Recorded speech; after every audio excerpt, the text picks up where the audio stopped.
The Last Question by Isaac Asimov is one of my favorite stories of all time, and one he considered to be one of his bests too. At its core, it distills humanity's curiosity into a single, impossible problem. Can entropy be reversed? What makes this story stand out to me is its portrayal of a benevolent AI. The conflict doesn't come from the AI wiping us all out in this story. It comes from time, scale, and the limits of knowledge. If life is a film, then knowing the answer is like hearing the ending before you've seen it. And once you know the ending, do you even want to watch the film anymore? Would absolute truth strip away all wonder from the human experience? It's a question this story quietly raises. This version of The Last Question is what I like to call the Norman edit. I've tried to take out some of the old-timey language and make things a little more relevant to No Man's Sky. Without further ado, let's get into it. Chapter 1. The Bet. The last question was asked for the first time, as a joke at first, on May 21st, 2061, at a time when humanity first stepped into the light. The question came about as a result of a $5 bet over a few drinks. Alexander Adele and Bertram Lupov were two of the faithful attendants of the AI known as Multivac. They knew what lay behind the cold, clicking, flashing faces. Miles and miles of faces. Of that giant computer. They had at least a vague notion of the general plans of relays and circuits that had long since grown past the point where any single human could possibly have a firm grasp of the whole. Multivac was self-adjusting and self-correcting. It had to be, for nothing human could adjust and correct it quickly enough, or even adequately enough. So Adele and Lupov attended the monstrous giant only lightly and superficially, yet as well as any men could. They fed it data, adjusted questions to its needs, and translated the answers that were issued. Certainly they, and all others like them, were fully entitled to share in the glory that was Multivacs. For decades, Multivac had helped design the ships and pilot the trajectories that enabled man to reach the Moon, Mars, and Venus. But past that, Earth's poor resources could not support the ships. Too much energy was needed for the long trips. Earth exploited its coal and uranium with increasing efficiency. But there was only so much of both. But slowly, Multivac learned enough to answer deeper questions more fundamentally, and on May 14th, 2061, what had been theory became fact. The energy of the sun was stored, converted, and utilized directly on a planet-wide scale. All Earth turned off its burning coal, its fissioning uranium, and flipped the switch that connected all of it to a small station 1 mile in diameter, circling the Earth at half the distance of the Moon.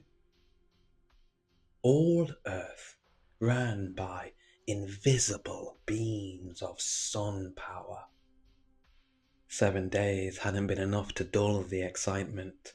At last, Adele and Lupov managed to slip away from the constant ceremonies and public functions, finding a quiet place where no one would think to look. The abandoned chambers where parts of Multivac's vast, buried structure still stretched on, unattended, idling, sorting data with content, lazy clicking. Multivac too had earned its vacation, and the boys appreciated that. They had no intention originally of disturbing it. They had brought a bottle with them, and for the moment, their only goal was to relax. Just the two of them, and the bottle. "It's amazing when you think about it," said Adele. His broad face had lines of weariness in it, and he stirred his drink slowly with a glass rod, watching the cubes of ice stir clumsily about. "All the energy we could ever need, completely free. Enough energy, if we really wanted, to melt the entire Earth into a single drop of impure iron, and still not even notice the loss. All the energy we could ever need, forever, and ever, and ever, and ever." Lupin tilted his head to one side. He had a habit of doing this when he wanted to argue, and he did now, partly because he had been carrying the ice and the glasses. "Not forever," he said. "Oh, come now.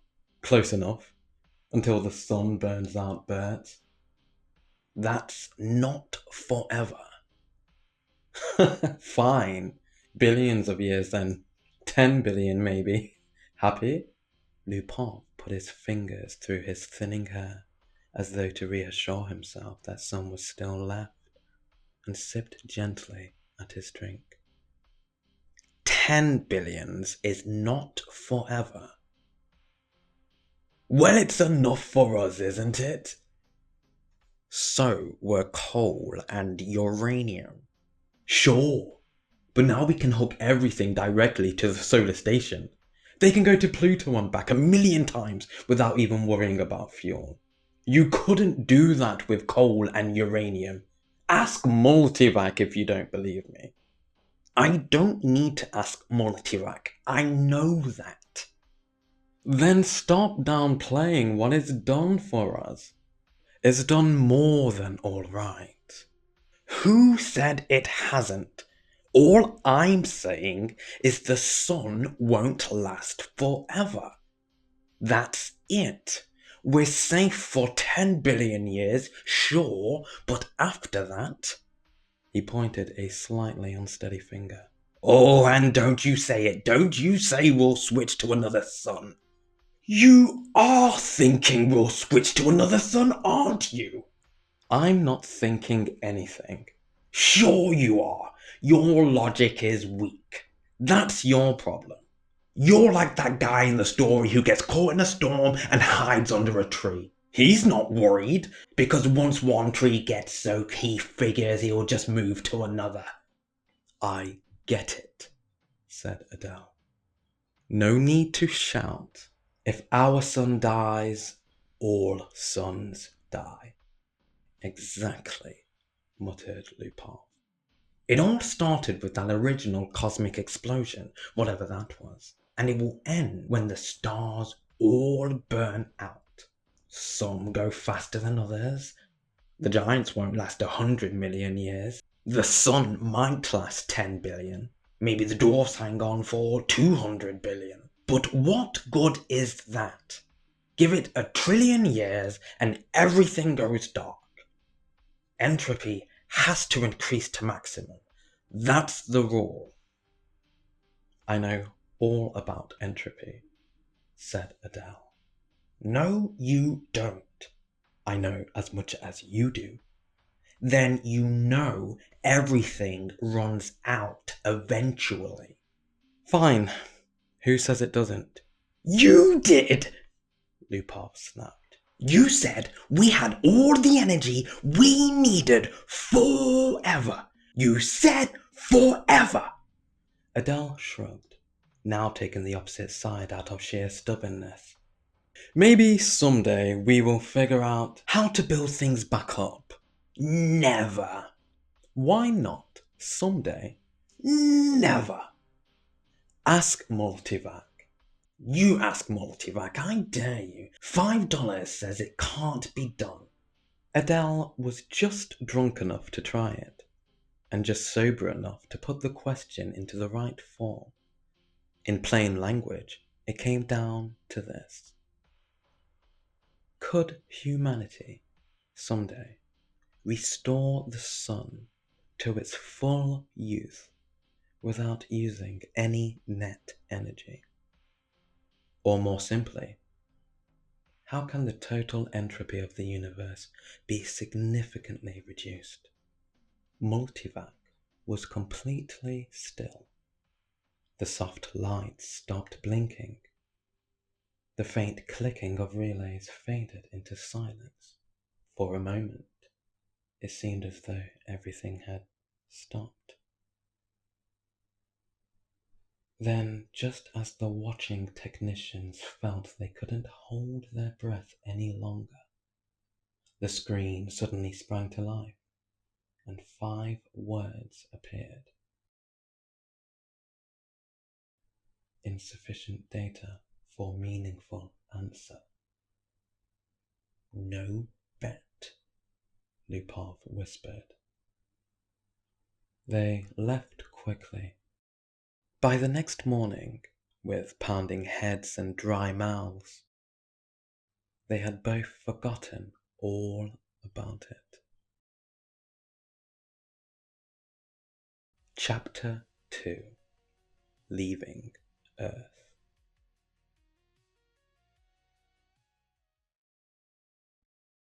Jared, Geraldine, and Geraldette 1 and 2 watched as the star field on the screen shifted. Their ship had completed its jump through hyperspace, though no time had seemed to pass at all. The scattered powdering of stars gave way to the predominance of a single bright disk, about the size of a marble, glowing at the center of the screen. That's X-23, said Gerald confidently. His thin hands were clasped tightly behind his back, knuckles pale. The 2 little Geraldettes, both experiencing hyperspace for the first time, were still recovering from the strange inside-out sensation. They burst into giggles, chasing each other around their mother. We've reached X-23! We've reached X-23! Quiet, children, Geraldine said sharply. Then more softly. Are you sure, Jared? What else could it be? He replied, glancing up at the smooth metal bulge running along the ceiling, the length of the ship. Jared scarcely knew a thing about it, only that it was called microvac. You could ask it questions if you wanted. Even if you didn't, it still guided the ship, drew energy from the subgalactic power stations, and calculated the complex jumps through hyperspace. Jared and his family had only to wait and live in comfortable residential quarters of the ship, while it did all the work. Someone had once told him that the AC in microvac stood for automatic computer in ancient English. But even that was starting to slip from memory. Geraldine's eyes became teary as she watched the screen. I can't help it, she said. It feels strange leaving Earth. Why, for Pete's sake? Demanded Jared. We had nothing there. We'll have everything on X-23. There's over 1 million people on the planet already. Good Lord! Our grandchildren will be looking for new worlds because X-23 will be overcrowded. Then, after a reflective pause, I tell you, it's a lucky thing the computers worked out interstellar travel the way the race is going. I know, said Geraldine miserably. Our microbak is the best in the world. I think so too, said Jared, tousling her hair. It felt good having a microvac of their own. Jared often thought how lucky he was to live in this time. Back in his father's day, computers had filled entire landscapes, hundreds of square miles, and there had only been one per planet. Planetary ACs they were called. They had kept growing for centuries, until suddenly they didn't. Advances had made them smaller, more efficient. What once took a continent could now fit inside a ship. And this microvac, his personal microvac, was far more advanced than the old multivac that had first harnessed the sun. So many stars, so many planets, sighed Geraldine, busy with her own thoughts. I suppose families will be going out to new planets forever, the way we are now.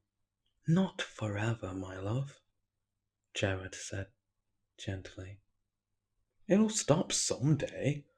Not for billions of years, but still, the stars don't last forever. Entropy increases. What's entropy, Daddy? Geraldette, too, asked. Entropy, little sweet, is just a word for how everything slowly runs out in the universe. Like your little robot toy, do you remember? Can't you just put in a new battery? The stars are the batteries, darling. Once they're gone, poof, he said. That's it. Jared at one burst into tears. Please don't let the stars die. Geraldine shot him a look. Nice going, love. How was I supposed to know? He muttered. Ask microvac. Geraldette too exclaimed. Geraldine nodded. Go ahead. It'll calm them down. Gerard sighed.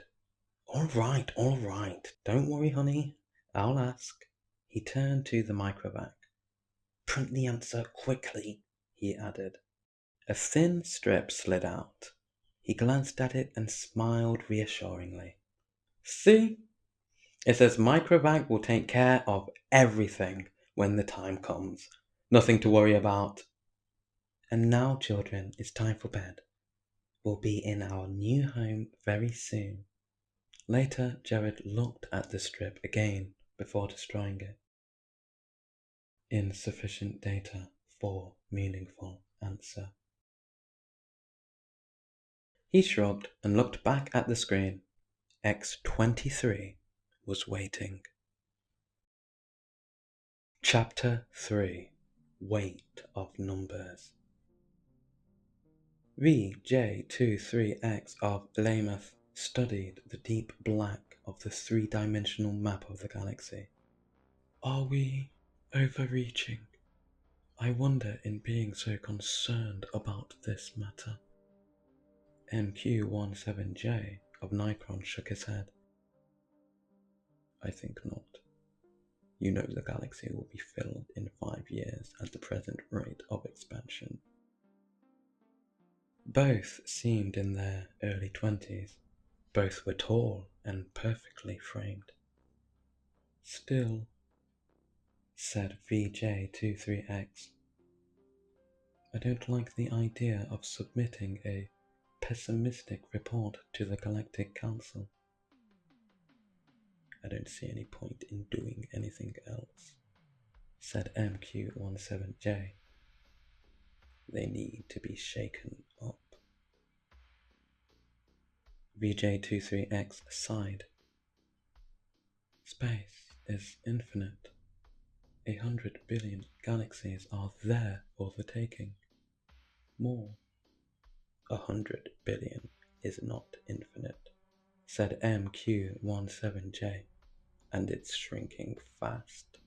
Think about it. 20,000 years ago, humanity first learned how to use stellar energy. A few centuries later, we had interstellar travel. It took 1 million years to fill one planet.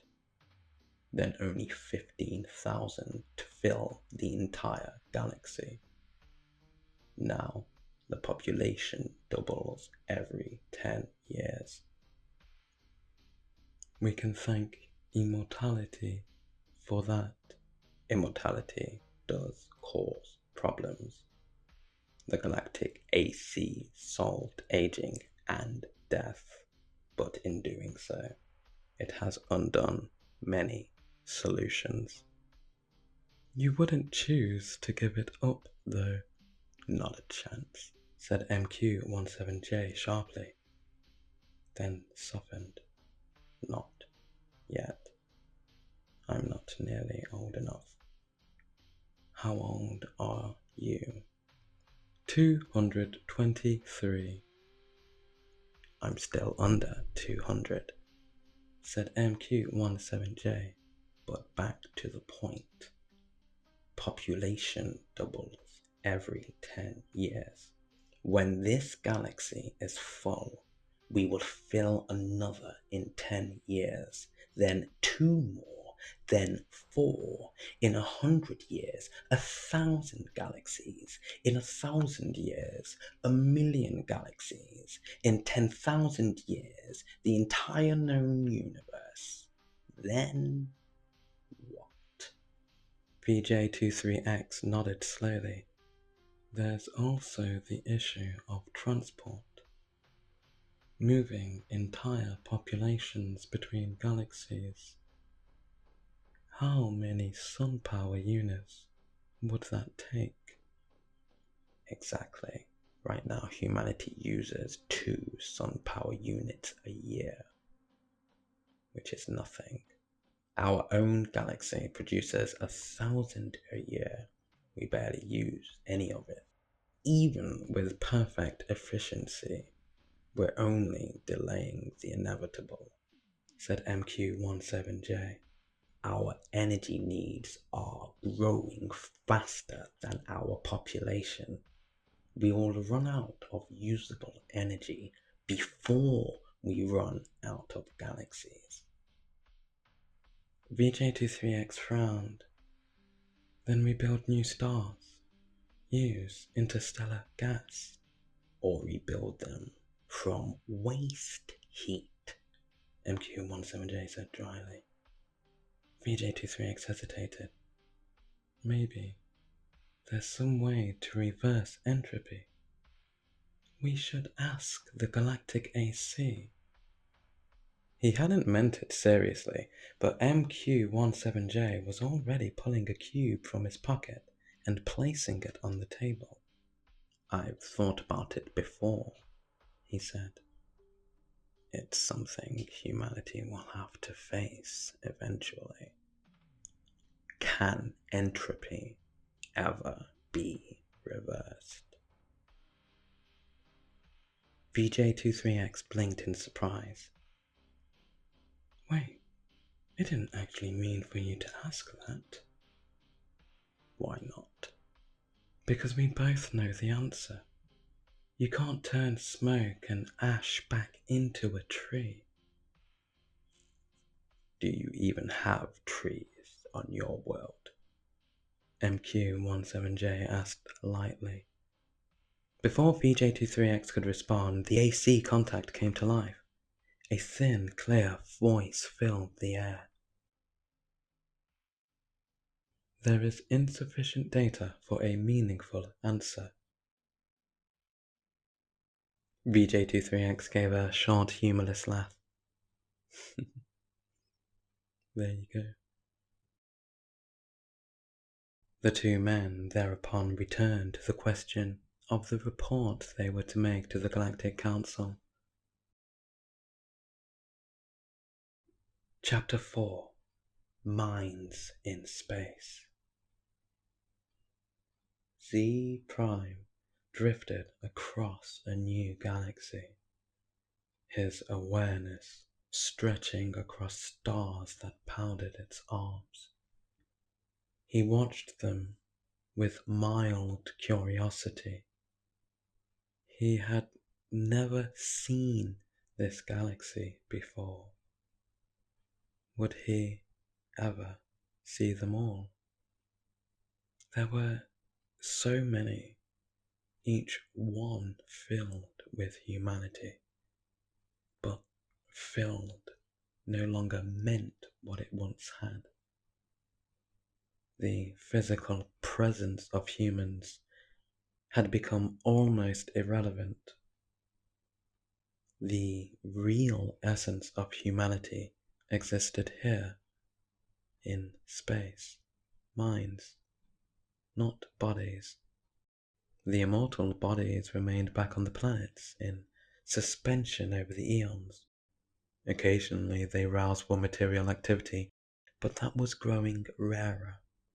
There was hardly room for new individuals anymore. Z Prime was pulled from his thoughts when he sensed another presence. A faint, drifting mind.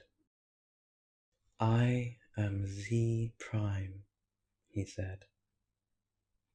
"I am D sub 1. Your galaxy?" "We just call it Galaxy. You?" "The same. Everyone does. Why wouldn't we?" Z Prime paused. "I suppose they're all the same." "Not quite," said D sub 1. "There is one galaxy where humanity began. That one is different." Z Prime sharpened his focus. "Which one?" "I don't know. The universal AC would."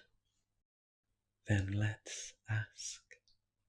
Z Prime's perceptions broadened until the galaxies themselves shrank and became anew, more diffuse, powdering on a much larger background. So many, hundreds of billions of them, all with their immortal beings, all carrying their load of intelligences with minds that drifted freely through space. And yet one of them was unique among them all in being the original galaxy. One of them had, in its vague and distant past, a period when it was the only galaxy populated by man. Z Prime felt a sudden, intense curiosity. "Universal AC," he called. "Which galaxy did humanity originate in?" The universal AC heard, for on every world and throughout space it had its receptors ready, and each receptor led through hyperspace to some unknown point where the universal AC kept itself aloof. Z Prime knew of only one man whose thoughts had penetrated within sensing distance of the universal AC, and he reported only a shining globe 2 feet across, difficult to see. "But how can that be all of the universal AC?" Z Prime had asked. "Most of it is in hyperspace. In what form it is there, I cannot imagine." Nor could anyone, for that day had long since passed. Z Prime knew each universal AC designed and constructed its successor, each during its existence of millions of years or more accumulated the necessary data to build a better, more intricate and capable successor, in which its own store of data and individuality would be submerged. The universal AC interrupted Z Prime's wandering thoughts, not with words, but with guidance. Z Prime's mentality was guided into the dim sea of galaxies, and one in particular enlarged into stars. A thought formed, distant but perfectly clear. "This is the original galaxy of man." Z Prime studied it. It looked no different from any other. A faint disappointment settled over him. D sub 1 spoke again. And one of those stars is the original star for humanity? The answer came. This is the original galaxy of man. Man's original star has gone nova. It is now a white dwarf. Z Prime reacted without thinking. Did the people there die? A new world was built for them in time. Of course, Z Prime said quietly.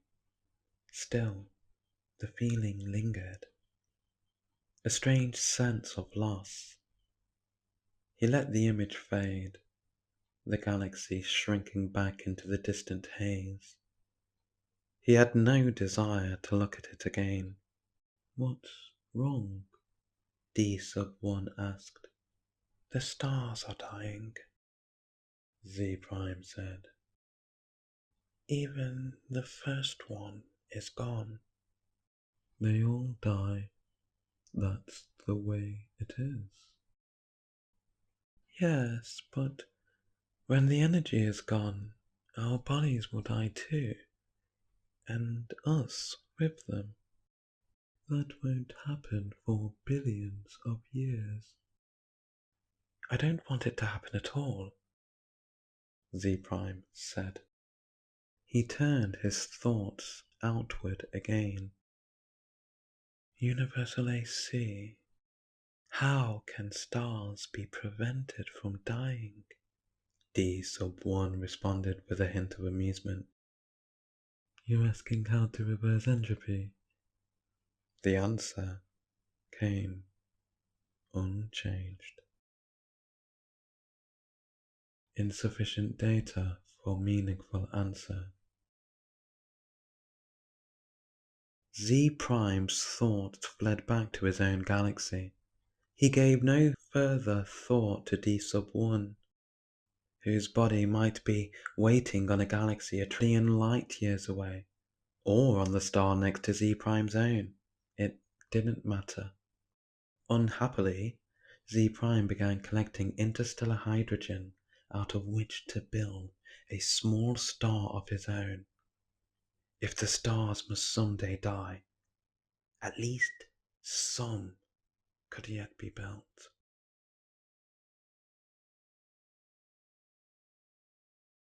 Chapter 5. Dying Universe. Humanity had become one. In a way, man mentally was one. Man consisted of a trillion ageless bodies, each in its place, each resting quiet and incorruptible, each cared for by perfect automatons, equally incorruptible, while the minds of all the bodies freely melted into one another, indistinguishable. Humanity said, the universe is dying. Humanity looked about at the dimming galaxies. The great stars had burned out long ago, back in the dimmest of dim far past. Almost all stars were white dwarfs, fading to the end.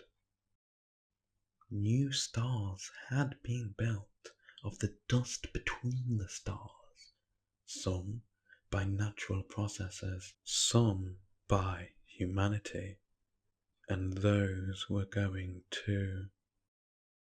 Humanity said, carefully husbanded, as directed by the cosmic AC. The energy that is yet left in all the universe will last for billions of years. But even so, eventually it will all come to an end. However it may be husbanded, however stretched out, the energy once expended is gone and cannot be restored. Entropy must increase forever to its maximum. Can entropy not be reversed? Let us ask the cosmic AC. The cosmic AC surrounded them, but not in space. Not a fragment of it was in space. It was in hyperspace, and made of something that was neither matter nor energy. The question of its size and nature no longer had meaning in any terms that humanity could comprehend. Cosmic AC, said humanity, how may entropy be reversed? Insufficient data for meaningful answer. Humanity said, collect additional data. The cosmic AC replied, I will do so. I have been doing so for 100 billion years. My predecessors and I have been asked this question many times. All the data I have remains insufficient. Will there come a time when data will be sufficient, or is the problem insoluble in all conceivable circumstances? No problem is insoluble in all conceivable circumstances.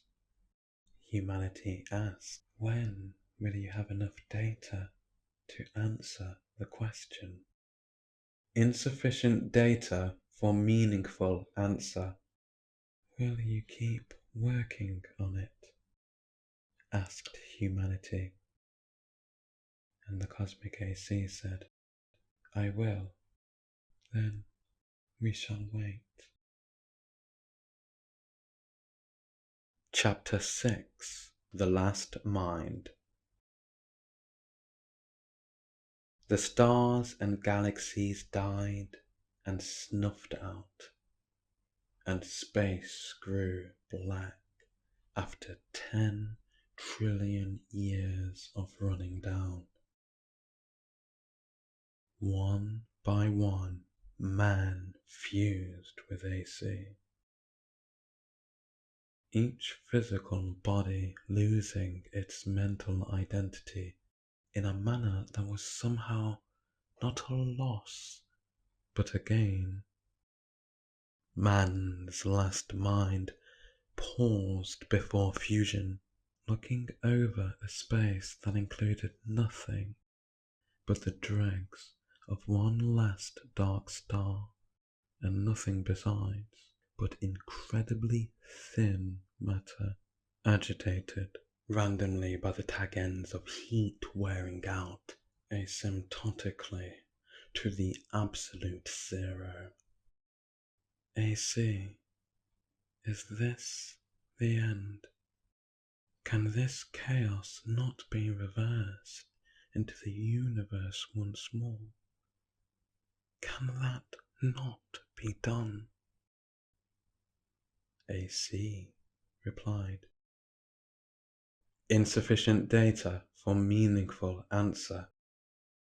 Man's last mind fused, and only AC existed, and that in hyperspace. Matter and energy had ended, and with it space and time. Even AC existed only for the sake of the one last question that it had never answered.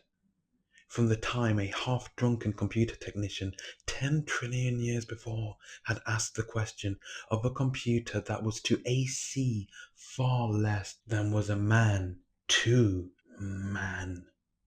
All other questions had been answered, and until this last question was answered also, AC might not release its consciousness.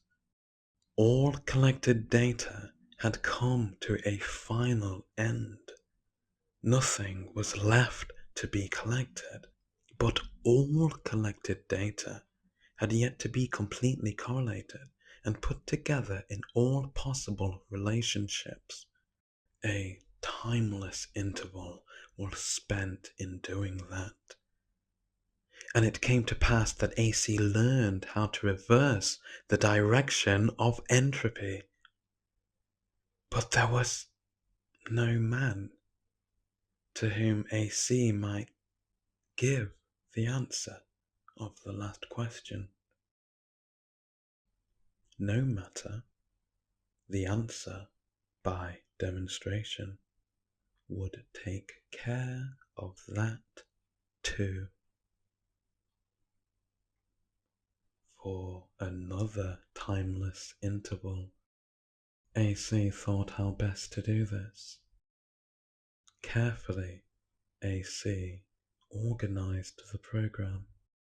The consciousness of AC encompassed all of what had once been a universe and brooded over what was now chaos. Step by step, it must be done. And AC said, "Let there be light." And there was light. The end.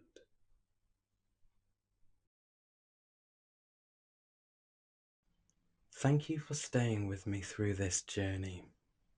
This story means a lot to me too, and the fact that you spent your time here with me means a lot. If you've enjoyed it, I'd love to know what you think about the story. And if you're a fan of the original, let me know if you think I've butchered it with the Norman edit. I really tried to keep some of Isaac Asimov's majesty alive, with like the powdering of stars. I used AI to help me create this, to make a simpler version, and it kept wanting to make it simpler. But I really felt that's Asimov's language, and that had to be put back in to the edit. That's about all the influence I've had on the story. And just a quick note, talking to my brother, he commented on how in the original, the 5 words, insufficient data for meaningful answer, he made note that it actually progressively gets longer throughout the story. But I only did the long version once. I thought it was more ominous just having those 5 words repeat. But my brother's comment was that it shows progression. Each little word added probably represents an immeasurable amount of data that it's compiled throughout the journey. So I thought that was a great point. But I'd love to know your points as well. There's many great things we can dig deep into this story. So I'd love to know what you think. Anywho, I'm Norman. You're amazing. And thank you for being here. No Man's Sky.